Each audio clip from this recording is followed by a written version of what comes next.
Welcome to our podcast series, Friends of the Mountains, where we delve into the incredible work and inspiring stories of individuals dedicated to improving the lives of both mountains and their communities. I'm your host, Bharat, bringing you tales from the mountains every Friday. This is the first episode of the series, and I'm really excited to share it with you because this is something that I'm doing for the first time. And I'd really appreciate your love, support, and feedback if you have any. So bear with me and let's get started. Our today's guest is Ayan Biswas. Ayan is an independent documentary photographer living in Ladakh. His practice involves visually representing the coexistence of indigenous people with the spaces surrounding them and what binds them as a community. He has been documenting their lives of living and understanding their lives from an ethnographic approach. He has been exploring various historical processes through printable photographs. He's also working with natural pigments for his photographs. He is currently in the simultaneous process of teaching locals and learning historical printing processes. He initiated Art in Hills in 2016 to document local culture and identity through mind blowing techniques and different mediums. This friend of the mountains has a lot more to share with us today. So, without further ado, let's hear from Ayan. Hi Bharat and hello everyone. So yeah, it's good to be here. I think it's good that probably I would say it's the first time that I'm doing something like this. And so I'm more of a person who's actually loves, or I would say more of an introvert because I've been just sitting with my own work. I haven't done much to share about it. So I would say it's a good thing to do.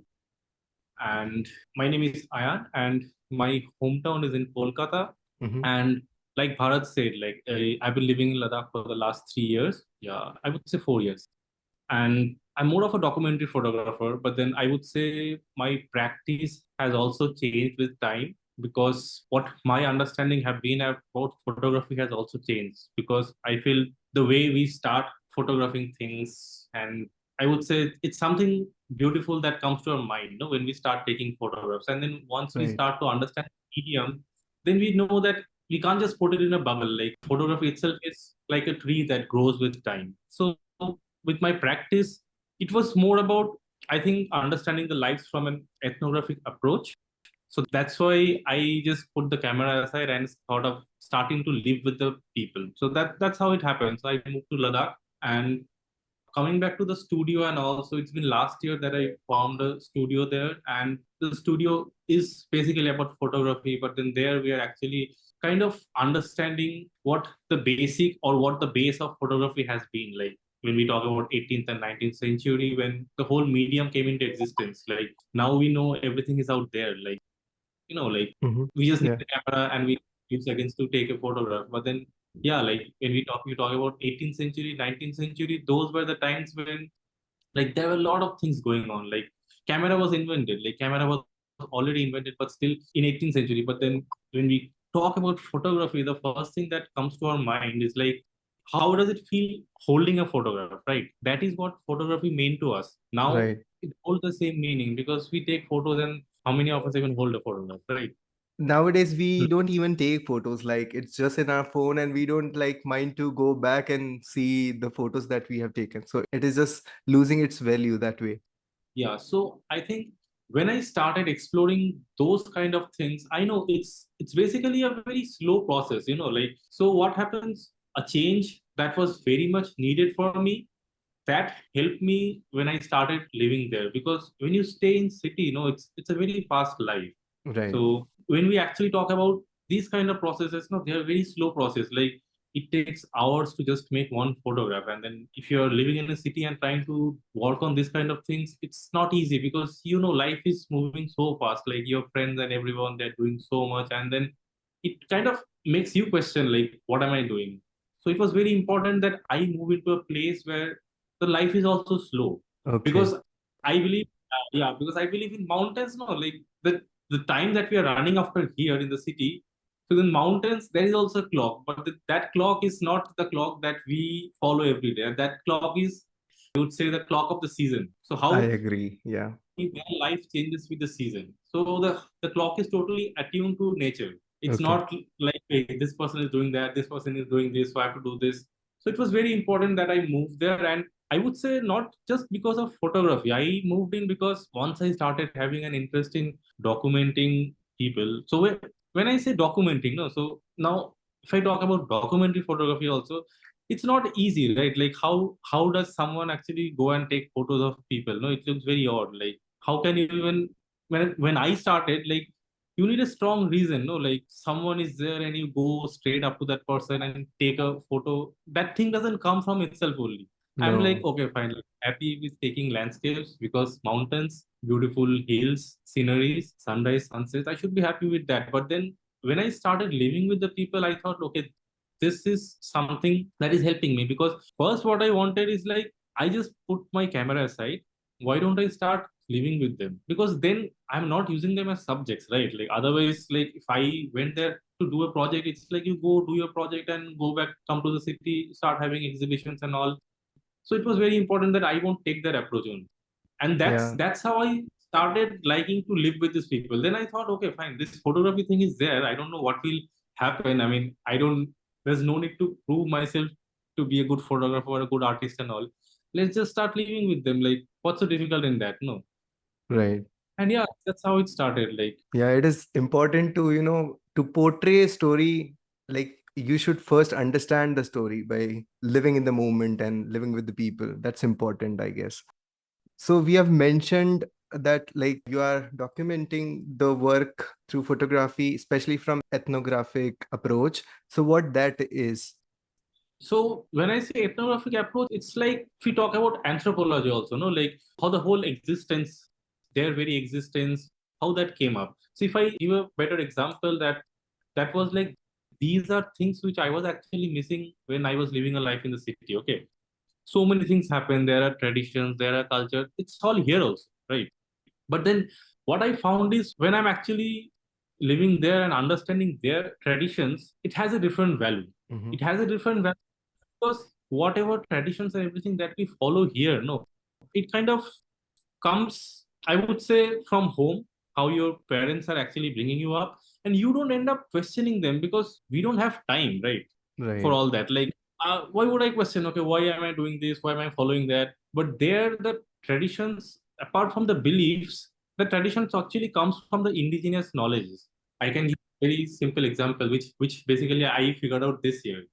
So I live in this village named Likir, and then just like any other villages in Ladakh, you'll see like during March, which is basically I would say the longest day of the year, like after the winter is over, spring equinox. Hmm. So during March, something happens all over Ladakh. We call it in local language Mane.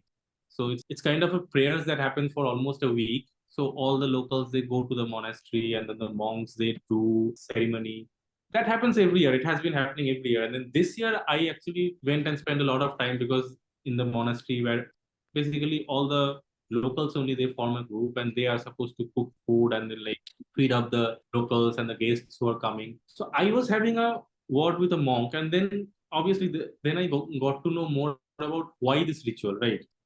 Because Hmm. this kind of rituals are followed down anywhere else also, like we have so many pujas and everything, but then the reason they have this kind of thing is so much, I would say, scientific and tuned to nature. Okay, Hmm. what I got to know is that when they have this whole ceremony, so in this ceremony basically for 1 week they do the ceremony burning juniper leaves, what in Ladakhi we call shukpa. Okay. This incense they burn, no, it actually has a smell that spreads around the whole valley. So one thing is there, it's basically to make everyone aware of that the farming season is going to begin.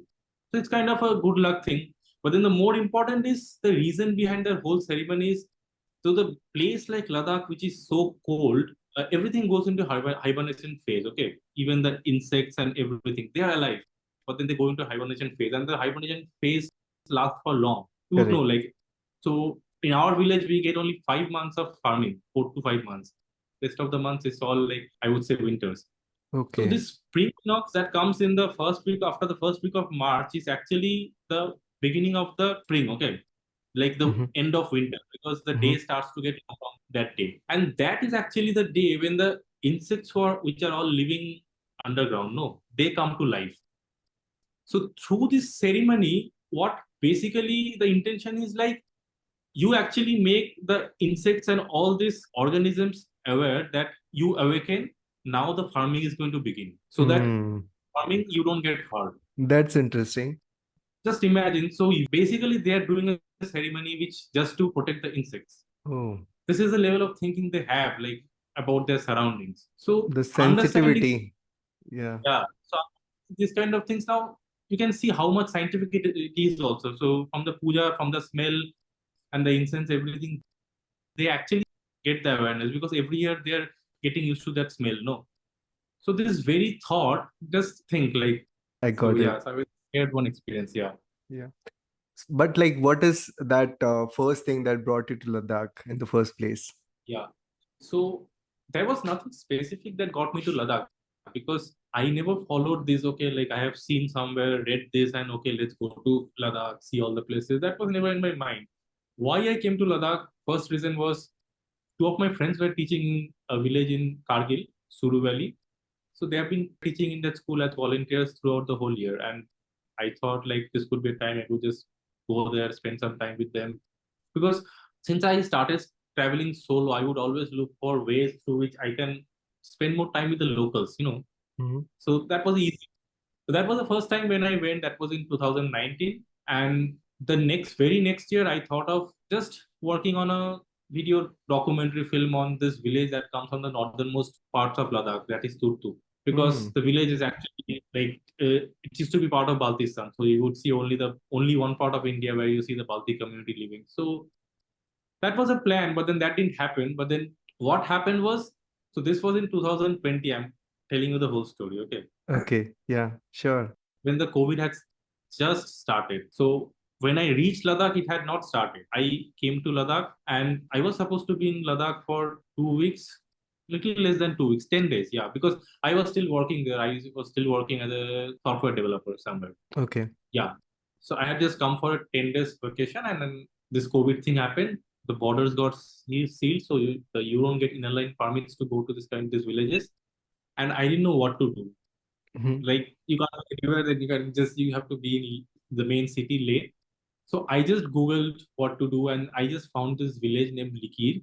Because what I was interested about this village is like, if you search Google in Likir, you'll see like it says Potter's Village. So Hmm. that itself Right. made me, like strike like, are Potter's Village? How come? Like, so it was supposed to be one day trip. Basically, I take a car from Leh, I go to Likir, see the village, and come back to Leh. I took the car, went to Likir. I didn't come back, and it's been 3 years. That's Yeah. amazing. So how it happened is because I would say partly because of COVID, because I never had this kind of a plan. I don't think anyone has this kind of a plan that you wake up one morning and you start thinking, okay, from tomorrow onwards I'll live in Ladakh, and yeah, that doesn't happen. That is something that grows with time. But it was an advantage for me since COVID was there and there was kind of a lockdown. I got locked down in Likir and I didn't know what to do. And then I slowly started living with the locals. And then this whole thing came up. Well, I have always been interested working with the locals. So be it any work. So this is also there. I've seen like when tourists come, no, like, okay, they will do farming, they will do that. I will do anything. Like, because there's nothing to do. Like, you're locked down in a Yeah. village. So there actually people were some of the people were making houses, and then they couldn't get laborers from outside. So, and Hmm. not even getting laborers. Mostly you would see the locals, they know how to make houses Build. and everything. Yeah. So They're pretty much self-sufficient. Yeah. either they do it by themselves, and how the community bonding is so strong. Whenever a family is actually making a house, they have a set of relatives. They'll come down and they'll all work together. So that's how I Yeah. also joined. I started learning how to make bricks, and then how to cut poplar trees, how to make the roof and everything. That went on, and then someone told like, okay, you can actually make a small house and then like stay here. And I said, okay, fine, why not? Like, That's we so all are sweet. making, Yeah. like, see, for me, it was more about learning. So that time, I think it was important that we don't put ourselves in a zone. Hmm. There's learn everything. Like that's what I have learned from being there. Because the things that I've learned from there, like I don't think education or any books can teach me, those things. So then I understand. Then if I actually start questioning myself, I came here to make a documentary. I'm a photographer. What am I doing? I'm actually Yeah. making bricks. Like, Then it you'll be in the doesn't, box. ah, then it doesn't work like that. No. So Yeah. it's like the same things when you see there will be something where they put it on their back to stack up 2 3 stones. Hmm. Okay, when they Yeah. carry stone from one. Now that itself involves so much physics. How do you balance three stones in such a way that you'll be climbing up and the stones won't fall? Yeah. Right. Everything, like, so then I thought, alright, there's so much learning in this. Let's do it, and then I had nothing else to do also. So that's how I think I got involved with the community there. Like, That's nice. And I understand being a photographer and an amazing artist as you are, like I'm sure you have like good observation skills. I've understood it by now. So, like, what are the problems that you have like observed in sensitive communities of mountains, and what do you think is like the major cause of it? well, since I've lived here for quite some time, I could see a lot of changes. Like, so initially when I was staying there, I mean, I was not finding anything that would strike me. It was more of a learning, okay, Hmm. learning and trying to grab everything that's happening around me, be it the farming practice, be it like the way they make houses and how they follow the traditions. But yeah, lately I would say in a year or so, I have seen a lot of changes happening, and that changes is actually something that made me think like, okay, there is a clash. There is a clash between the older generation and the younger generation. Like, and then this gap, this is gonna grow with time. So Behavioral there's nowhere, change. yeah, behavioral change, and then what actually they think towards the land, Hmm. towards us around. That is very different from when we talk about the older generation and the younger generation. Like, because I think the younger generation, they have actually seen the outside world. Hmm. So once you get the taste of the outside world, no, like how we have this thing, no, that we kind of romanticize this Western culture, no, like, okay, Correct. like from the tourists and all, whatever we have got. So the older generation, they have already lived their life. So those things are not gonna make any difference for them. But the younger generation, they are actually seeing, they It's have very seen growing things. So influential for them. I agree to that. Yeah. that has brought up a lot of change. So and the change is very much related to like how they see and how they treat nature. So Yeah. big thing like which I've felt, and then yeah, I've been working on a project also, like which is kind of related to ecology. It's a long-term project, climate change, and which actually talks about these issues of modernization, urbanization, and how the whole situation have changed right now. So Yeah. yeah, That is what my next question is going to be. Like, is any of your project inclined towards these problems and like finding a maybe a potential solution? Or like if not the solution, at least be a part of the solution, like so that the young generation would realize or yeah. to connect back. Yeah, so if I talk about solution, then my project is not based on solution. I would say totally solution. There are a lot of solution. A lot of people are Solutions, doing yeah. a lot of communities are there. Like they're doing a lot of things. What my project basically I start. It's just in the initial phase, but it's going to be a long term project. So this one I started thinking how we can actually question that whatever changes that we are going through, like what are going to be the after effects, like the mental psychological effects of all these changes. No, so I can give a simple example, like when there's this thing called work from home, right? People Yeah. who are now the people who are in the mountains, okay, like the locals, they see it in a very different way, but they don't get the whole picture. Now that is where the problem lies. Why? Because they are working in the farm every day. They're waking up and they're following the same routine, and they're seeing this tourist. Okay, like it could be me also when I had come there, gone there long back. They Right. see, okay, 1 month work from home. So they see, okay, this guy, he's spending the whole day in the house, just sitting in front of the laptop, and then he's getting the money. Hmm. And obviously now money is a matter of concern, which was not if we Before. go back to like years. Because see, today we need money because obviously now we have got the taste of money and then we want more things. But first thing that comes is necessity, right? And if I Yes. can fulfill my need without money, then money won't have any value, right? And Yeah. Ladakhis, they're also like that. Like at 12,000 feet, they're growing barley, they're growing their food, they're making their own clothes. And so the outside world didn't matter much because money didn't have much value that time. No, Yes. now it does, and the locals are saying, okay, this guy, he all he has to do every day is like sit in front of the laptop for 5 hours and he gets money. Then though the work that we do from morning to evening outside in the field, that is way more tough, right? So I Right. would actually Then if I was one of those, and then I would want my children, like they also grow up and take up a job where they can just spend the rest of the time whole day sitting in front of the computer, right?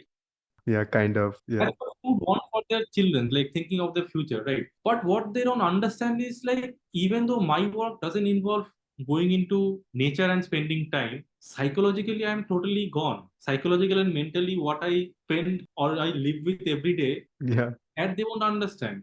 They will think, okay, his work is nothing. He just have to sit in front of the computer. Then why are you complaining about your work? It's so easy. Yeah. It's the brain is not expanding in that case. But now, if I think their work is way more peaceful, because even if you're working, you don't have any pressure or anything on your head like sitting. You know that this is how you're supposed to live, and Yeah. you're basically living a life. That's all. It's a way It's of not work. life.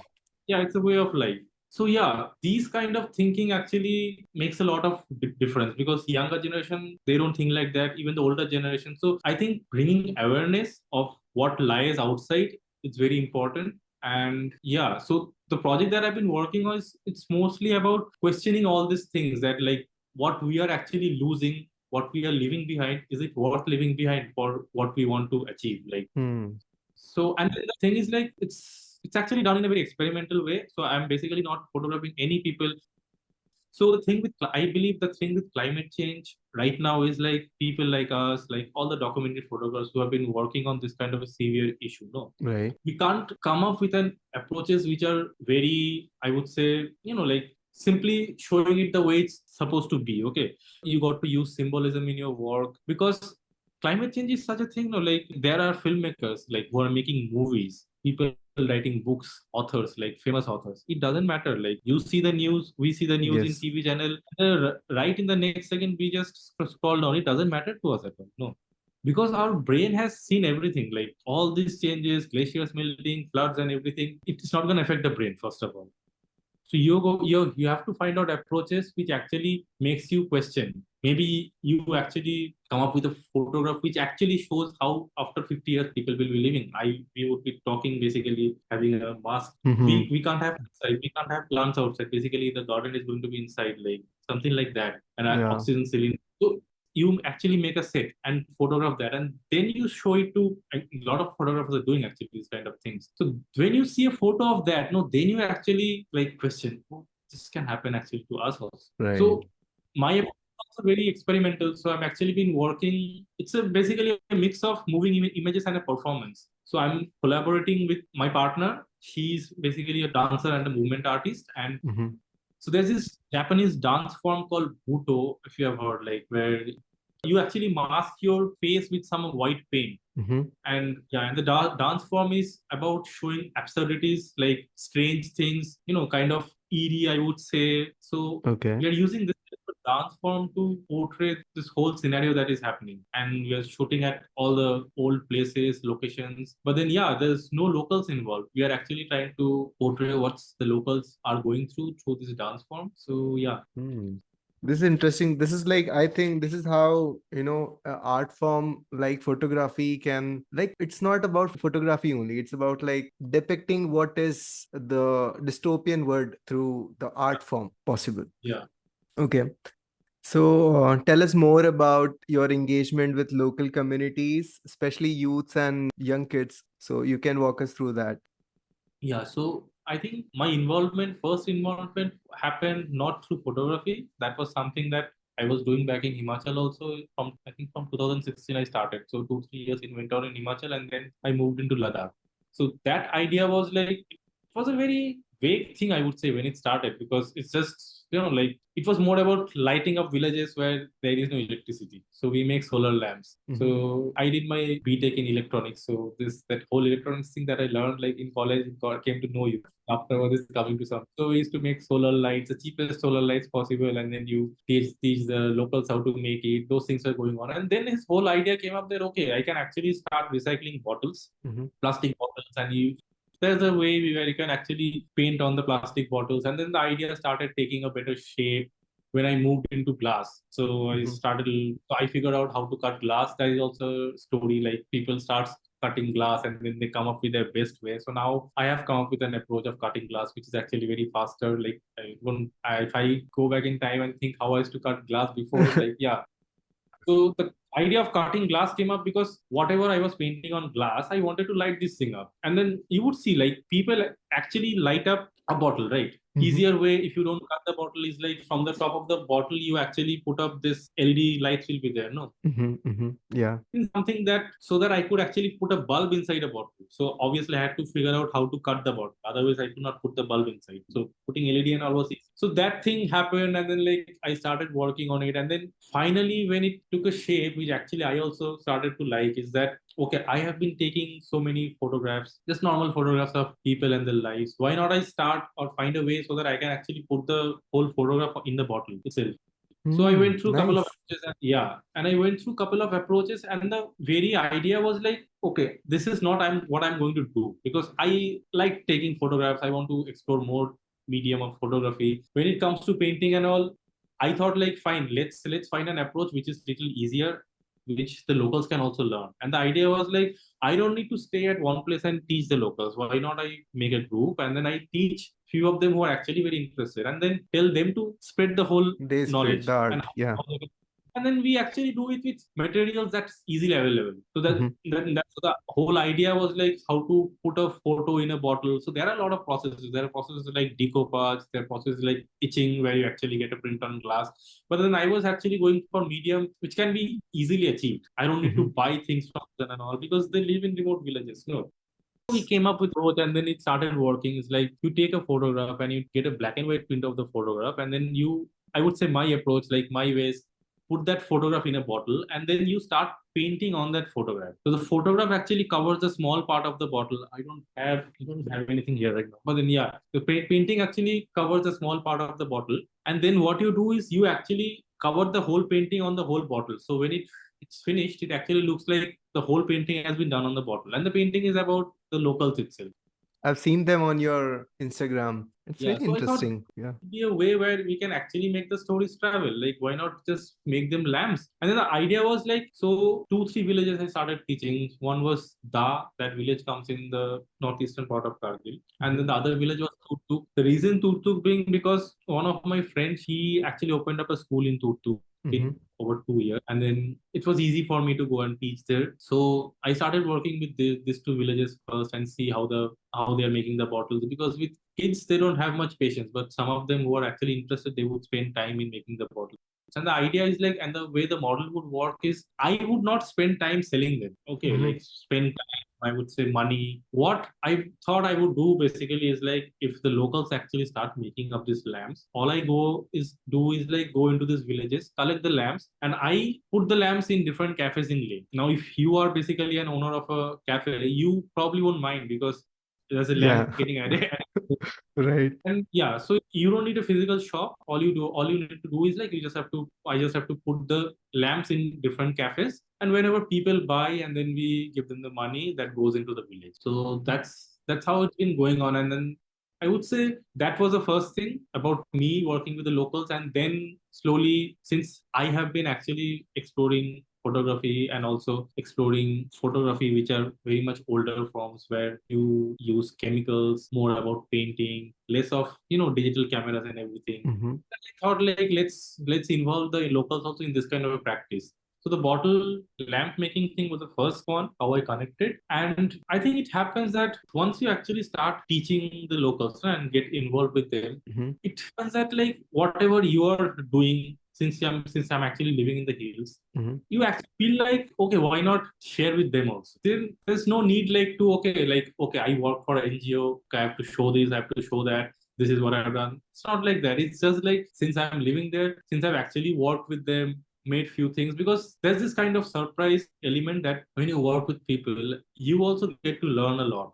Because Right. our idea of something is, it's a way of seeing it, okay, and then when you see like others' way of seeing it, that actually helps you also grow in what you're learning, or what you know, I would say.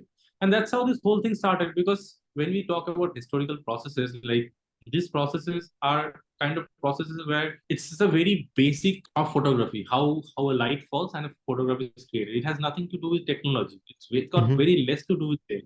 So that's why I thought like why not involve the locals, because there is a way I can actually make and work with the locals, because I don't need cameras, I don't need Right. to give to everyone. So that's how I started involving them in the process, thinking that okay, if what just to understand if this kind of processes where you actually make a photograph with chemicals only and objects and no other cameras involved, can we use this kind of processes to form an archive which can actually talk about their identity, Yeah. their culture. For me, like working with objects was very important, because in my documentary approach of photographing is also more about when I say like the spaces surrounding their lives, like how the very objects in their day-to-day lives actually define their identity, right? Yeah. Back in city the life is different, but then in a village your day-to-day work, it's almost similar what you do from start to end of the day, similar every day. Right. And all the objects that you deal with it throughout the day kind of forms your identity. The objects also holds your emotions. So I was Yeah. actually more focused kind of thing, so that's why I thought why not start documenting the objects. And then this thing came up, this very ideas that I involve the locals and I teach the kids. So one of the easier processes of printmaking is named as cyanotype. So Okay. basically, use two chemicals, and through sun rays we actually make prints, because the sunlight has ultraviolet rays. So all the people who have been making photographs in 19th century, they used to make photographs with sunlight. There was Mm. nothing called print.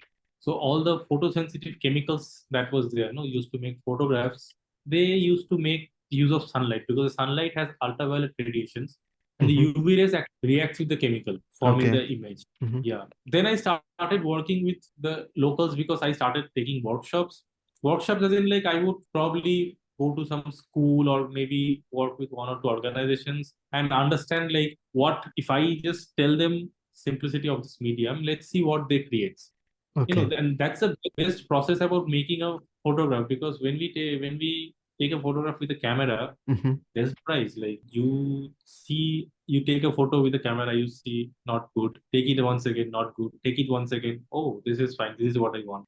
So you see the photograph, you It's know how it is obvious. going to. Yeah, but this kind of photographs, no one knows what's going to come out as a photograph, Uh-huh. because when the chemicals are involved, no, it all depends how much sunlight you put, how much you washed it with water. So no one knows. All the prints that we make, none of the prints are kind of replicable. You can't make the same print again. That's the beauty of it. Hmm. So this surprise actually made me feel okay. Why not work with the locals? So that's how it started working with the locals. Yeah. So why don't you walk us through the process? It sounds so interesting to me. It must be fascinating for the listeners too. Yeah. So basically, what happens is like when I talk about cyanotype, right? Like why I have been teaching cyanotype is because it's a little easier process compared to all the other processes that used to be there in 19th century. Because if I go back in history, what was happening is like camera was already invented, Mm-hmm. but like people were not finding a way to capture the image. Camera was invented. So basically, there's something called pinhole where Mm-hmm. you make a room and in a window you make a hole that is this thin, probably a size of a pin, Mm-hmm. and the light that will come in from the pin. If the room is totally dark, you will get exactly a photograph of the outside in the wall opposite. Oh. If the is moving, the photograph will also move. So it'll be kind of a video on your wall, and you're doing nothing. So that's how it is. So the first camera that was ever invented, like camera obscura, it Mm-hmm. was nothing. It was just a room. Mm-hmm. So the very camera, the word camera comes from a room. That's it. A dark room have a hole. That's a camera. So the camera was already invented. Then people were not finding ways how this image that is getting coming on the wall. No, how do we capture that image? Until and unless you are able to capture that image, the photograph doesn't exist. No, so that is the these are the things I focus on. That's why teaching more to people, because they think photography is about camera, but Mm-hmm. then camera was already invented. You see, photography Mm-hmm. is more about printmaking, because now though we have the printers, but then it took a lot of struggle and time to find a medium through which printing can be done. So Right. scientists were actually exploring a lot of chemicals and photosensitive chemicals. When I say photosensitive chemicals, chemicals that actually change its colors through light. Mm-hmm. Whenever you take it to sunlight, no, it will change its color.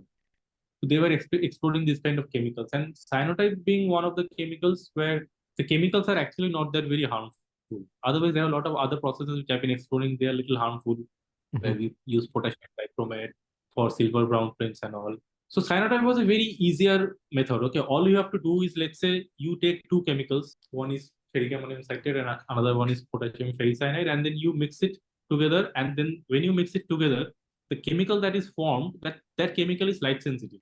Means, let's say if I mix the chemical now Mm-hmm. inside the room, the moment I'll take the chemical outside in the sun, it will change its color. Okay. So you mix chemical now. You just mix the chemical and then you take a paper, any paper, maybe a paper little over 150 GSM, because so that it you can wash the paper also in water, and you just apply that chemical on the paper, just like how you apply a paint. Nothing else, because the chemical is also like a paint only. You just Right. apply it Right. and then you dry it, and this sheet of paper that is there after the chemical has dried, that is photosensitive basically.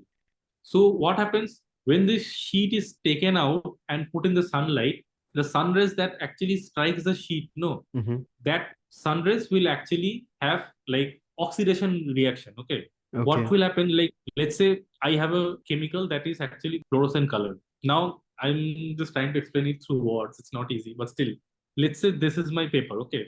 So I'm Mm-hmm. holding a paper in my hand and I keep a spoon on the paper Mm-hmm. and then I put it in sunlight. Now what is happening? Like, the sunlight is actually falling on all parts of the paper, but not below the spoon, because the Yeah. spoon is actually in the sunlight, right? Yes. Now I keep it in sunlight for, let's say, 5 minutes. After that, I take the paper and wash it in water. When I wash it in water, what will happen? The paper where the sunlight has reached, okay, the parts not under the spoon, but Spoon. wherever the sunlight has touched the paper, there the chemicals will not get washed away, because reduction reaction has happened and then it's actually bonded with the paper itself. So when I wash it in water, since the sunlight Fascinating. has come here, the Fascinating. chemicals will washed away. But below the spoon, sunlight didn't reach only. So Mm-hmm. there the chemicals will wash away. So when it washed, all you see is a blue background, and in blue background you see a white color spoon, Spoon. the shape of a spoon. So that's a very basic idea of like cyanotype. Yeah, That's so cool, man. that's a very basic idea. So so basically when the process was invented, I think Anne Atkins was a very famous botanist. I would say, yeah, you would know Mm-hmm. probably. So he actually wrote a book on algae.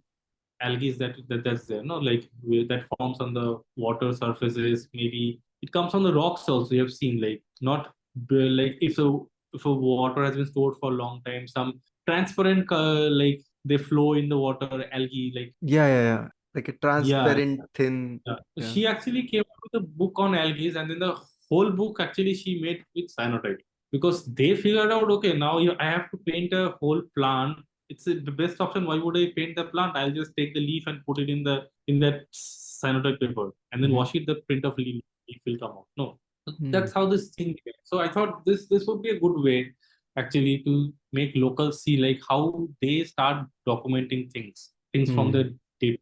So it actually makes them also think, like the importance of that thing, I would say. Mm-hmm. No, because today, let's say you have a digital camera.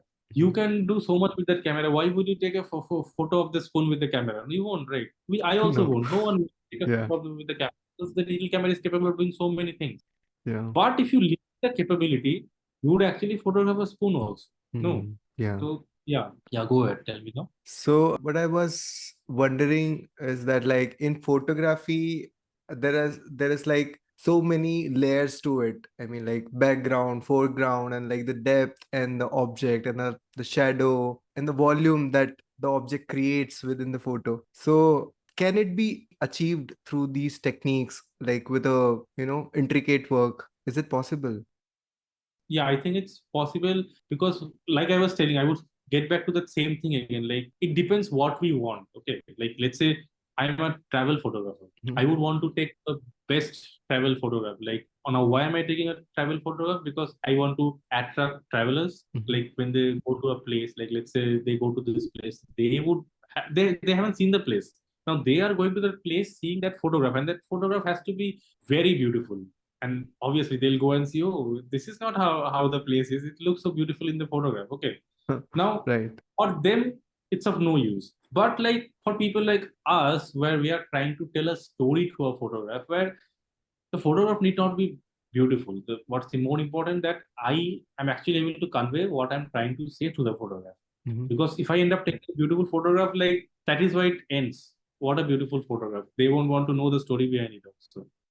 So when you want to tell a story, be it a social cause, be it like climate change, be it about a emotion, about your feelings, which can't be expressed directly through photographs. For those kind of storytelling, I think it's very important, and that's basically how it is happening now.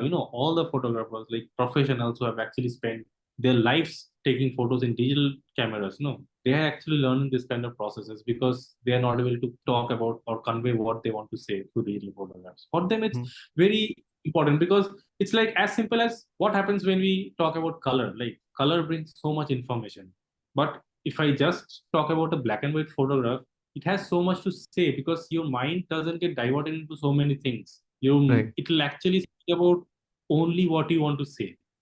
So then this kind of things always matters because they are kind of like playing with black and whites or one shade. The cyanotype whole thing comes in blue, shades of blue. Okay. Like if you see cyanotype things, it comes in shades of blue.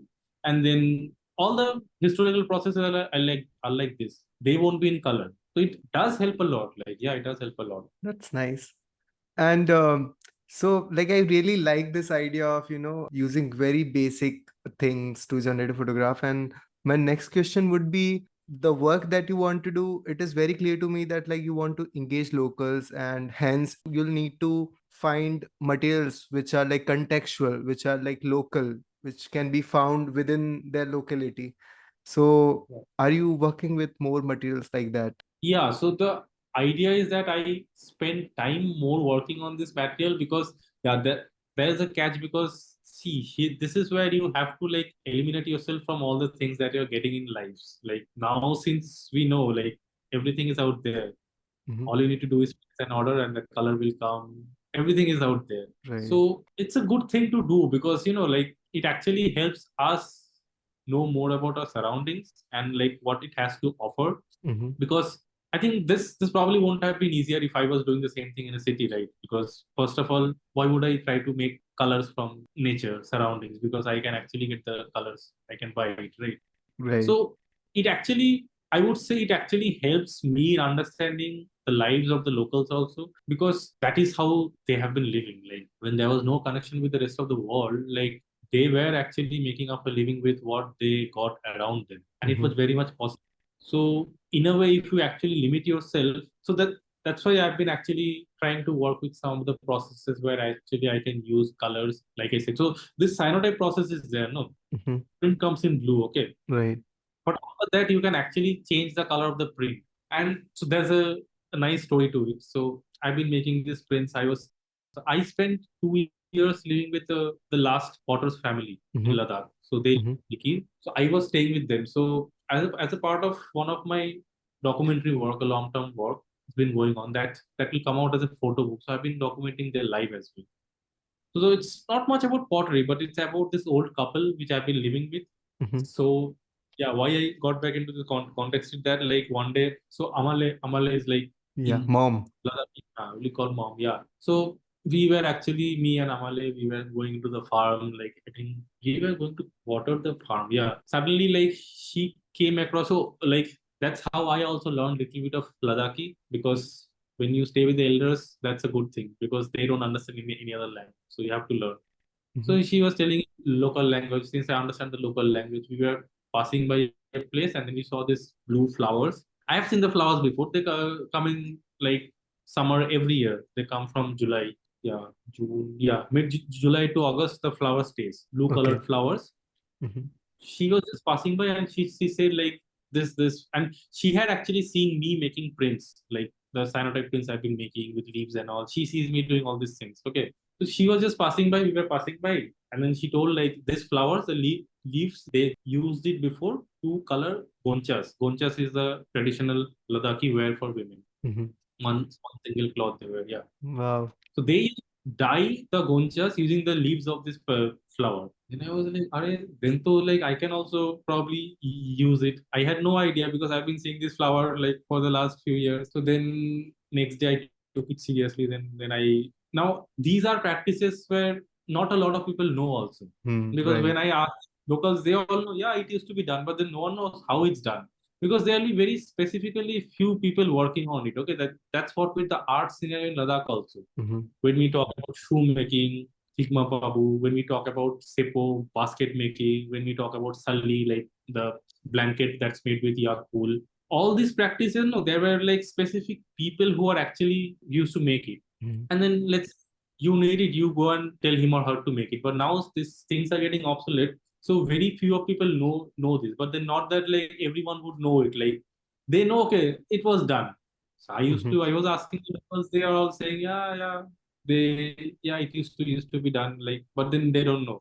So next day I got the plant from there. Like I got some of the leaves, flowers, and like Amala is always busy with work. Like so, I've been going after Amala whole day. Like so, what to do now? And Amala is like, what, you got the plants now? I said, and you got it. Like Right. then on went on. Then finally, I got to know how to do it. She was giving me instructions throughout the day in between her work. Do this, do that, and I'll wait for that instruction.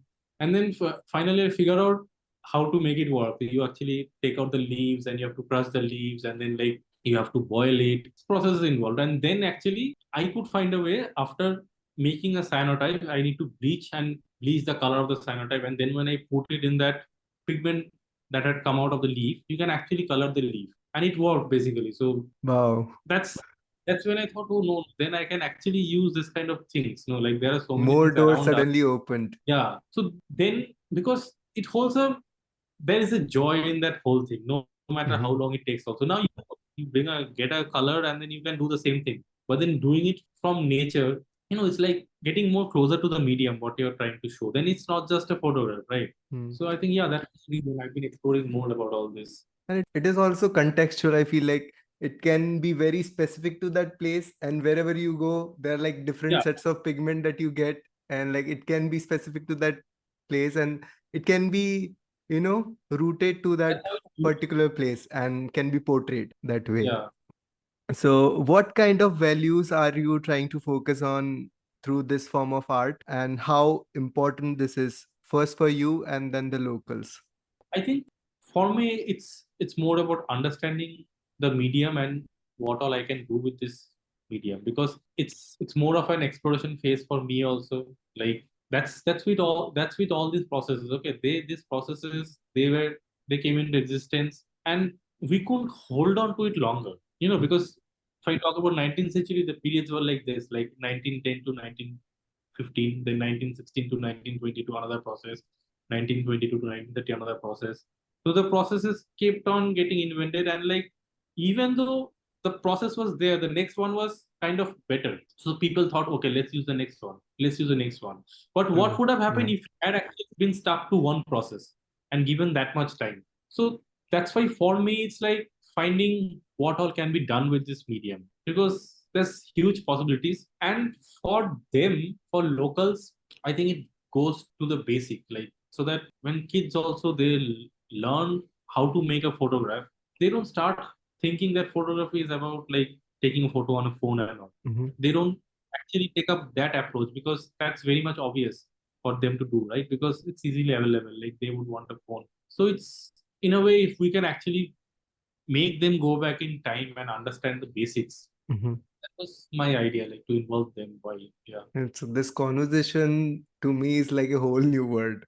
I mean, I have never known Yeah, this before. Yeah. it was, like why I'm telling, okay, I have been taking photos for quite some time, and then all I knew was like, okay, there's something called film photography, Mhm. Yeah. and that's it. So if I have to go back in time, I would say, okay, film photography, taking photo in films, and then it will come in film, develop. But when I started learning film photography from the person I learned, I got to know that even before film photography, there were like almost 2 centuries where all these processes were happening. So that was a new world for me. So that's why it made me dive into this world. Like film photography is still fine, but before there also there was one more world. So yeah, Mhm. So our next question is not a question, but like we'd like you to tell a story through your experience. Like, what was that pivotal point, or what was that thing that changed you in a positive way? I think like See, one thing has been there which I started the conversation with, that I have been very introvert like Mm-hmm. my life. So this whole experience helped me understand myself better. Mm-hmm. That happens, I guess. You actually stay away from your home and then only you start to discover yourself. So it That's true. Yeah. has been a self discovery for myself, that I can actually get involved with people, I can actually talk with them, share my things with them. So that way it has been a great learning for me. Hmm. Yeah. That's nice. So it's a And we talk about experiences and all, that's what there has been a lot of experience. That's what I'm telling. You know, it's been such a great learning that this kind of learnings probably I would not ever get a chance to probably experience or understand from the lives that we are like right now living in city and all, like the values of everything. Like it's difficult. I mean, it's not to blame anyone, but then it's Mhm. difficult to understand like simplest things. I mean, that's how the families or the whole society works in the city, right? Like just telling you, for example, I would never think like, okay, if someone has come to work in my house and then building my house, that person is okay, he's a worker and nothing more. Like probably he's if he's working the whole day at our house, he's supposed to figure out what he's gonna eat. And even if he's eating something, we'll actually give them the food wherever they're working. Right. Here, when we work in villages, Mm-hmm. no matter be it locals or be it laborers that comes from outside, we all eat together. Mm-hmm. We wherever they're working, even we have the chance to like eat inside our home in the kitchen. We all take the food to that location where work is going on, and there is like bricks, mud, and everything. And I put the food there, sit beside just next to the spot where we have been working, and we all eat together. Now, these kind of things, it won't happen, right? Like, and we share everything. Like, let's say we don't have non-veg every day, right? In a Okay. place like Yeah. Likhi, stay in a family with a family, whatever they are going to have, you'll also have. No, so probably let's say you're having chicken twice a month. Mm-hmm. So that twice a month also you're having chicken, like, and then whatever amount you get, you share with everyone. Like let's say five, six people working. Mm-hmm. So that experience itself, like these things won't happen here, no, because we actually start to make a division. Okay, they are that, let them stay like that, let them. So a lot of things to learn, yeah. And it looks so effortless. I mean, it's not something that they are like they are going through a thought process that whether to give these people or not. It's just like it's just there. It's they are very inclusive in that way. It never even occurs to them that like these are workers and we are like owners when it comes to share the food or like let it be anything. It's same, Yeah, I guess. I've also experienced it. yeah, that's Yeah. what. So yeah, So, what are the future plans for the studio and like any future project that you are looking forward to? yeah, one project I'm looking forward to is definitely the one I've been working on, I told, which is about ecology and climate change, like through this art form called Buto, we said. So it will come as a performance. Hmm. So project will involve a more understanding of the region. I mean, region, when I say I'm not just talking about liquid. So understanding the agricultural practices, I would say, because the agricultural practices is like there's a huge change of patterns right now. Okay. What happens when there are more opportunities? No, Hmm. diversification happens in the lifestyle. Now, today I know, okay, this is the work I'm going to do. Now, when I have 10 more options, I can actually open up a business, or if I have 10 more options of earning money, then Hmm. why would I do farming? Right. But farming is, it's not just about earning money, right? Today, when we Yeah. talk about farming, if you can actually feel the changes in villages. Obviously, you can feel the change in Leh and also the villages closer to Leh. But if you come to our village, things are still normal. A lot of people, like everyone, they want to do farming. There are a lot of villages where people are actually leaving their farms because, Hmm. first of all, due to global warming, like water scarcity, it's more challenging to water the farms. Okay. Hmm. Now, these people, they have taken up the challenge, right? Like, otherwise, if we talk about how did these people manage to grow barley at 12,000 feet in a desert? So they have taken up the challenge, but now they don't want to take up the challenge, right? Because they have other options also.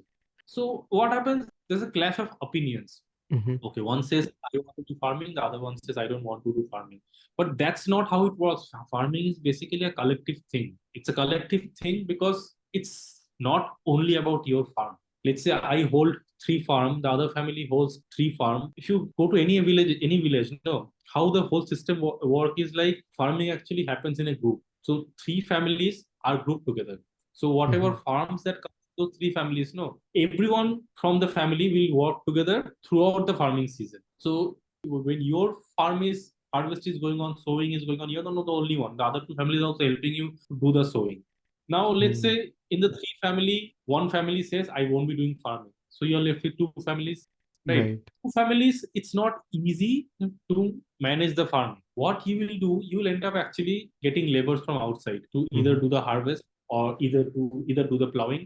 Now, what is happening? There's basically the bonding that was there between three families that's breaking up because that one family that chose not to do farming, they will not stay in touch with the other two families because through farming, through work only, they are connected every Yeah. single day. Like they spend the whole day in the farm. They talk about their lives. They talk about their problems. This one family got separated, right? Yeah. So yeah, basically, so now you see the farming. It's not just about like what money it or what how much food you're gonna get, right? It's not like Yes. okay, if from a farm I get like 2 bags of 3 4 bags of barley. Why do farming? I'll buy those bags of barley since I have money. That won't help, right? Because you're losing on so many things. It's Yeah. not just about farming. It's about bonding also. No, Yeah. so these challenges are there. So focusing on these challenges and portraying it in ways which actually makes them question like is it worth it that what we are doing. So that's the project. That's what the project is going to talk about. Like I'm pretty sure that's an interesting one. yeah, That's nice. spend more time and just that's what like no rush. Just understand more and what ways we can show things.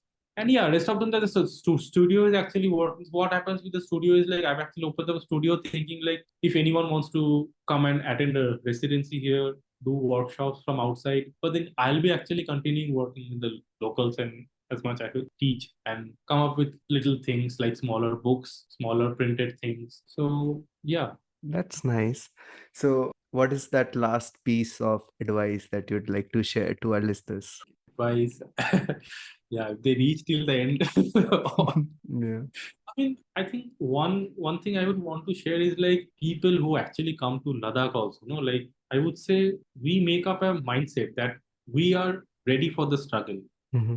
the fragile ecosystem the land actually has. You see, like tourism was opened probably in 1974 or Mm-hmm. 1975 in Ladakh. Mm-hmm. But the first decade of tourism did not have much impact on the local lifestyle and I would say the ecosystem of Ladakh. I think it's mostly because the tourists that used to come at that time, no, they were all foreigners. Yeah. Foreigners are actually more used to what they get in what they get like. They don't need that luxury. Yeah. But since I'm not going to term it as foreigners or Indians, but I hope you get it. Like, if we are actually visiting a village, let's say if we have decided, like, okay, I don't want to stay in a hotel because I want to be in a quieter place, you have to give up that whole idea of luxury, right? Because Yeah. you're staying in a home. If you don't expect more, then obviously the people will also not end up building a lot of things for you. They'll try to be just the way they are. No, Correct. that is one thing I would want to say. Like people who are actually planning to go to Ladakh, spend some time, visit, they would actually have that concern. Okay, like I am visiting, I don't want anything more. Like I don't want this place to be like luxurious and all. Let me live the life, even if it's for some time. Like let me know how it is. So yeah, that's one. I think that will bring up a lot of change. So even though tourism is there, because then the balance will be there. Otherwise, taking up tourism totally will have a huge impact now. No, because they're Yes. hugely difficult now. But then, yeah, if you can find this kind of ways, it's like as simple as using dry compost toilets. Like people who are staying in homestays now, if they are not able to use dry compost toilets, the homestay people they are made to build Western toilets, right? Yeah. Now, Because people where are the coming. yeah, now where will the waste go? There's no concept of safety tank. There's no car will actually go and pick up those things. No, Right. so why don't you change yourself and just get used to the dry compost toilet? They don't need to change because see now if they're making a Western toilets, like there's no need for them. I know, like I have lived with these people. I told 60 years, like this old couple. I have also lived. No, I have since I've used the dry compost for 2 years. No, there was a Western toilet that got made up for the tourist in that local house where I was staying. Then that Western toilet was just next to my room because I know like once you go to the toilet and one flush is like half bucket of water gone, and that half bucket of water we'll only have to go and get it. So why will I use it? No. Right. So this kind of thinking, like If they have, I think it will help a lot. Okay. So, where our listeners can best reach out to you if they want to collaborate or Instagram, just want to reach out to yeah, you? Instagram will be a good place because I'm active there and people can actually see my work also. Okay. So my Instagram like profile is mostly of my portfolio. It has nothing to do with me. It's just about my works and the projects. So they can definitely reach out there. Underscore Ayan Ayan dot Biswas. They That's can reach wonderful. out there. Have a look We'll at the also put it topics. in Yeah. the description for the listeners.